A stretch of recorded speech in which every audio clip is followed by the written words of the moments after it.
If your bus was taken hostage by an escaped prisoner and then chased by an ancient monster, what would you do? Sometimes life is sweet. You get a promotion, or the barista at Starbucks writes her number on your cup. Other days, the universe kicks you between the legs before shoving you over a waterfall that pours into a sewage field full of razor wire. These teenagers were forced onto a field trip into purgatory with a sole chaperone who's also their bus driver. They had no idea that by the end of the day, they'd be kidnapped, shot at, and munched on by something that lives in the dark. If they had, maybe they would have come better prepared. Instead, they've got the very little brain power between them and a lot of plot armor to get them through the night. I'm going to break down the mistakes made, what you should do, and how to beat the Nocturnal Wanderer in Shortcut. The world's smallest middle school class is about to get a crash course in life skills, both criminal and supernatural. These 5 kids are on a long-distance field trip to who knows where, chaperoned by one of the crewmen from Captain Phillips. They should be fine, so long as 2 very bizarre coincidences don't happen back to back, trapping them in a life or death situation halfway to wherever. The movie will literally never tell us where they were headed. The bus encounters down trees blocking the forest road ahead of them.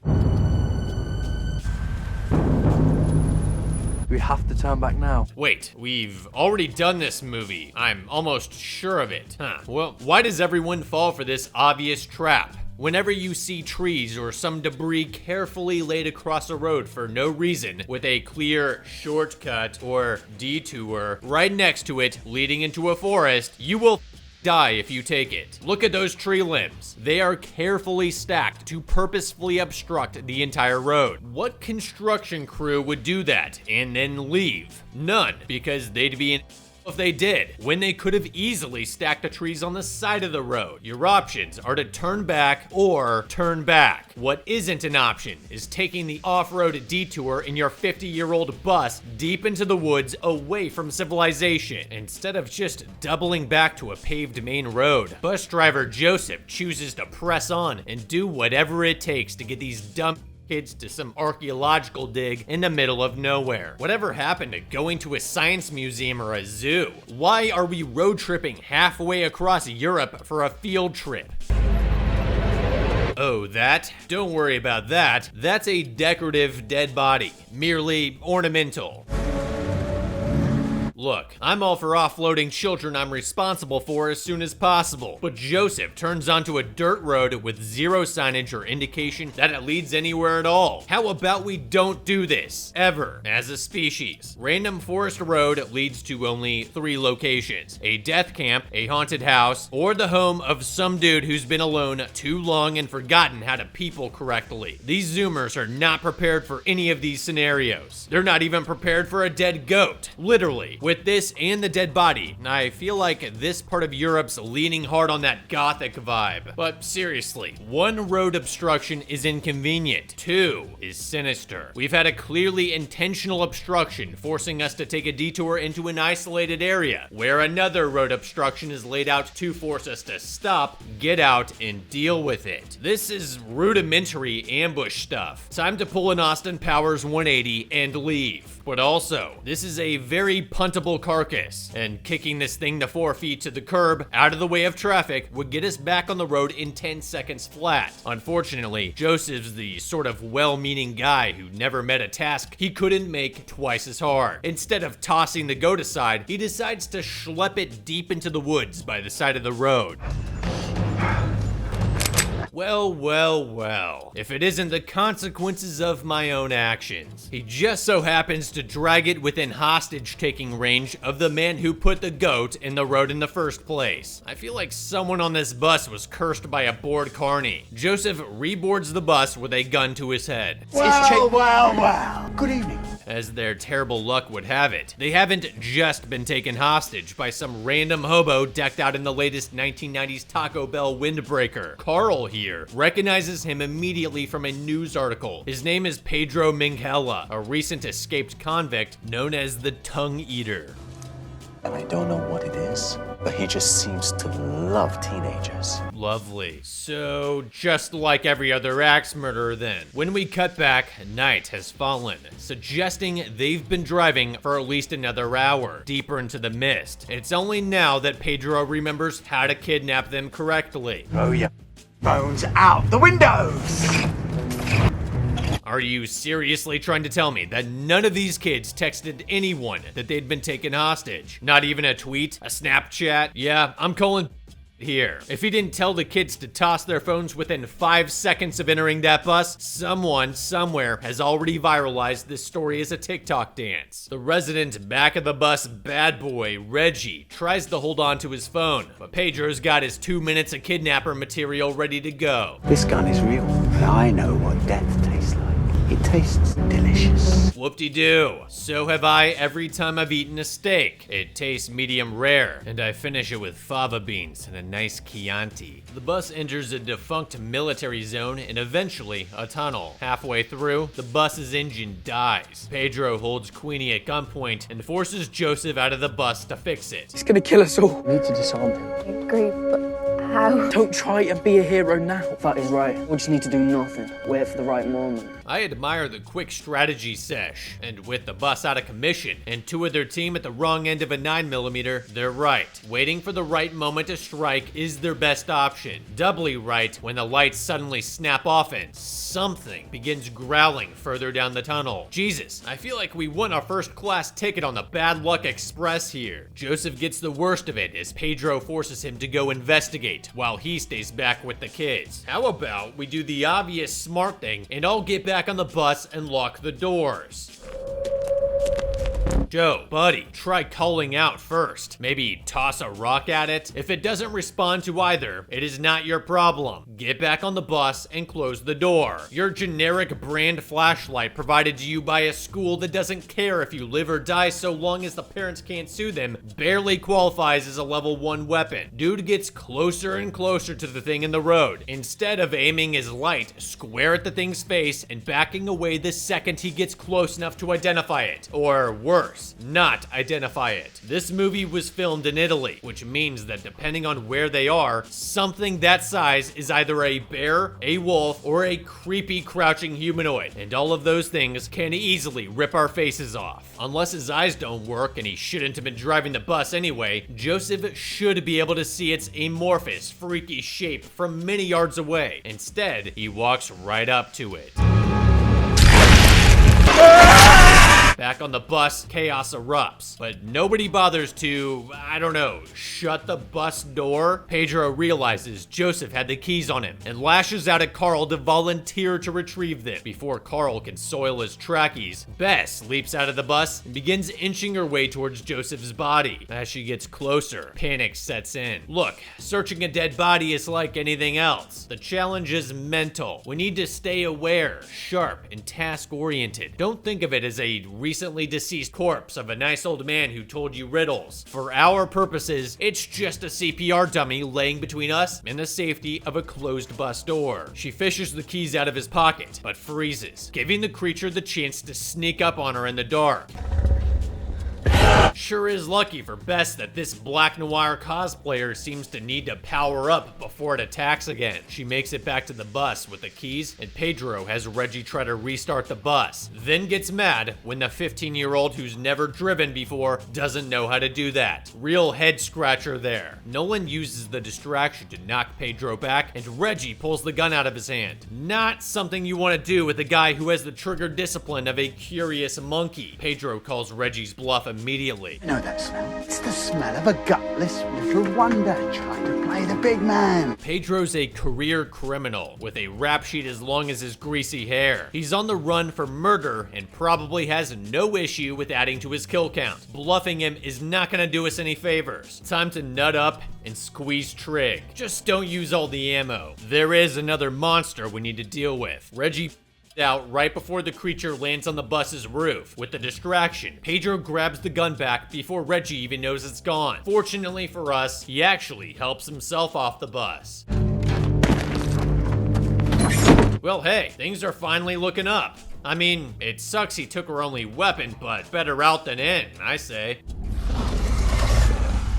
With Pedro gone, it's up to us to figure out how to survive the real threat here. Unfortunately, we don't know how long this tunnel is, or if there's anywhere on either side we could go if we fled the bus. So we're momentarily in the safest place we can be, but we can make it safer. We need to start with the glove compartment, our own bags and anything we brought with us, and look under the seats and along the central aisle for anything that can be used as a weapon. This includes tools, mini fire extinguishers, as well as books and water. Yes, I said books and water. We're going to train to Busan ourselves in here. If we don't have a liquid we can use to fasten the paper to the windows, we can use spit or urine. The creature has the upper hand, not only because it's strong and scary, but because it can see in, while we have a limited field of vision to see out. We need to reduce its field of vision to even things out a little, and allow for the element of surprise on our end, but also to test its intelligence. Is it only reacting to what it can see? If we hide, can it find us? Is it actively trying to get into the bus at all?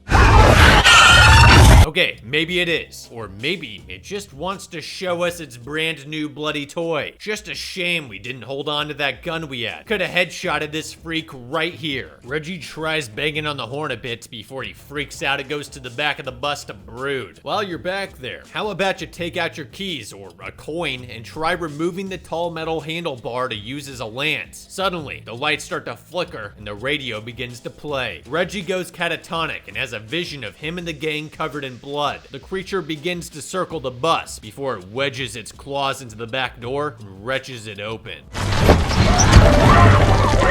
The monster boards the bus and stalks forward, cornering the kids, who are now fighting a horror movie door. The kind that only opens when we don't need it to. Best bangs on our horror movie flashlight. The kind that only works when the plot needs it to.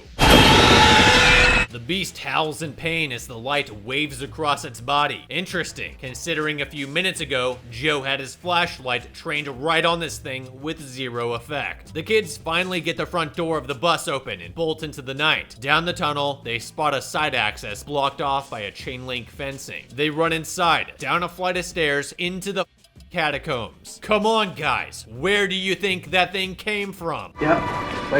That's my worst nightmare. It's almost as if it was a bad idea to enter the underworld in the first place. The gang finds a room with lockable doors and a convenient Marauders map on the wall showing the layout of the building. It's an old military fort, and Queenie suspects there might be a generator in the control room. Right. I think you've played too many video games. If that wildly random suggestion about this ancient-looking building turns out to be right, 100% Queenie is conspiring with the demon from the tunnel and brought us down here to feed us to him. Nolan and Bess volunteer to search for the control room. Sure, because the only thing better than being lost in a catacomb is being lost in a catacomb and separated from our group. With unreliable light sources, might I add. Remember, a tunnel is just a cave that got a job. And as I've said before, people lost in caves have died within feet of the exit simply because of how dark it was. There is no going anywhere in here without guaranteeing a first, second, and third light source. And when there's a monster on the loose, that second and third light source is other people. Why are we even separating at all? Sorry, I've got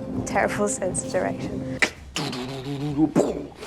And why are we flirting and drumming like we didn't just watch two grown men get their throats ripped out by a striga?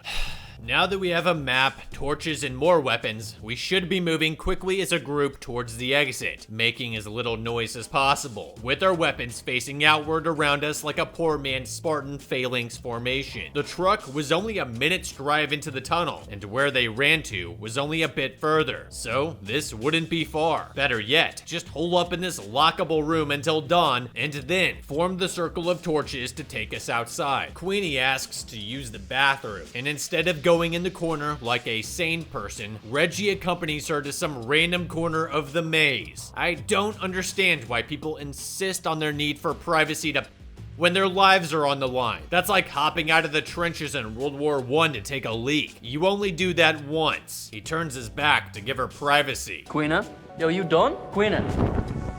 And of course, she's gone when he turns around again. Great, now we just have to wait for Nolan and Bess to lose sight of each other, and we can call idiot bingo. Reggie fetches Carl, and they get even more turned around, running down corridors calling her name. Eventually, they hear Queenie screaming. Reggie knocks the monster away with his torch. Carl grabs Queenie, but the beast extinguishes Reggie's torch a second later, casting them into darkness. It's like Frank the Rabbit from Donnie Darko got it on with a rabid dog. When it starts drooling blood on him, Reggie begins to scream. This doesn't inspire Carl to help or anything. Instead, he just calls out moral support from the sidelines. How about you put Queenie aside and stab that thing with the fiery end of your torch? Seriously, Carl is a stop him. You do realize that every second you delay by slow coward walking towards your struggling friend is a higher probability that he will be dead and you will have to fight 1v1 instead of 1v2. Get in the game. In the end, Reggie saved at the last second when Nolan and Bess finally flip the generator switch. The lights come on and the monster runs. What are you smiling about, Carl? You left your dog hanging high and dry, just watching him get mauled on, you piece of... If I was Reg, I would smack the ever-loving out of you for that miserable excuse for backup. As Nolan and Bess go to leave the control room, they run into the rest of the group and see Queenie's been bitten on the neck, leaving a strange meat tenderizer puncture wound. So, which one of us is putting Queenie down like a lame horse? She's definitely infected. Instead of leaving, Nolan and Bess show them the skeleton near the control room and some cryptid lover's Pinterest board. The whole setup belonged to an Italian man named Carpi, who was thoughtful enough to write a journal in English 20 years ago, just in case a bunch of English Goonies wandered into his tunnel system. In it, he says that the creature's been around for decades and took his sister. Eventually, he set up shop in the tunnels to study it and get revenge for her. Why do you look so surprised, bro? This is like setting up your office in one of the paddocks of Jurassic Park. Who did you think you'd run into working in here? Apparently, he brought a metal pipe to a fang and claw fight and lost, obviously. But, like, who wrote about his death? Did the Striga pick up a pen and add in that final diary entry? This old man dedicated his life to finding and destroying this beast, and failed miserably. How? Carpi was alive after the new millennium during a time of technology and cell phones. All you had to do was seek the Wanderer out during the day while it's sleeping, wearing a giant vest of UV lights and some big old boomsticks. This thing would be black paste on the wall before it even knew what hit it. Instead of leaving, the gang decides to finish what Carpi started, aka just kill it. They test Carpi's large light rig and lay a trap of human clothing and a radio. Eventually, the creature appears, and things go so wrong, so fast, it's almost like Scooby-Doo antics don't work in real life. No precautionary measures, no buddy system, no way to trap or ensnare the beast before they roast it alive with UV light. Plot armor is the only reason any of these kids make it out of here alive. Bess tries to pull the light switch, but you've already done this, and it took 2 people before. Why would you put one person on the most important part of the ambush? This thing gets more easily distracted than a kid with undiagnosed ADHD. With how much this monster screws around and screams and drools on faces, someone should have jammed a thumb in its eye by now. If it were me, I'd be poring over old Carpi's workshop for more torches, flashlights, or even a way to rig 2 of these lights to carry with us. He started his research in the 2000s. Carpi was way too clean not to have a portable generator or battery-powered something around here we could use to rig a light shield for ourselves. Basically, what we want to do is tuck a battery into a bag and attach the wires from 2 of the massive lights from Carpi's rig to the battery so we could carry 1 light ahead of us and 1 behind us as we move down the tunnels. Even if that's not possible, gather sticks, or if there's no sticks, gather Carpi's bones and cloth to create torches. Then assume the position of a tight military unit with the torches pointed in both directions as we make our way out of the tunnels and to the surface. I'm betting this burned reject from They Live is keenly aware of sunrise and sunset. It might not follow us past the edge of the main tunnel at all. Even if it does, we continue our tight formation down the road until we see a house with electricity or the sun rises. Carpi's workshop is littered with tools. We'll take those as weapons as well. At the last second, Nolan throws the switch and Carl tackles the beast. The girls bolt through the entire tunnel system until they find the road again. God, I hate that I even have to say this. Move further away than that. Don't stop right at the edge of the dark tunnel where the mutated goldfish man can still reach you. Well, at least we aren't losing any potential Nobel laureates here. The boys run out of nowhere with torches and set the creature on fire, watching as it roasts a live feed in front of them. This whole flaming platoon death is cinematic and all, but I won't be convinced it's dead until its head leaves its body or there's a hole in its head big enough to fit my fist through. Who is this new moron investigating the tunnels by himself? So some dip went to investigate a literal Batman in a tunnel by himself with a crappy flashlight. Just wow. Unless the kids said they dug around in its body and played soccer with its heart, I'm going to assume it's still alive. I'm especially going to assume it's still alive if all they said was they lit its cape on fire and it burned for a few seconds, then they left. In that case, arriving without backup and without high lumen lamps is pretty foolish. It really should come as no surprise what happens next. Who cares? The human gene pool's better off without him. Our plucky band of C students lives to whine another day. Of course, everyone, including Joseph, would still be alive if he hadn't taken the detour bait or dragged the goat out into the woods for an impromptu funeral, or not gone up to the very obviously dangerous creature in the middle of the road. For all those reasons, I think Shortcut was beaten. Moral of the story, don't take detours into the forest.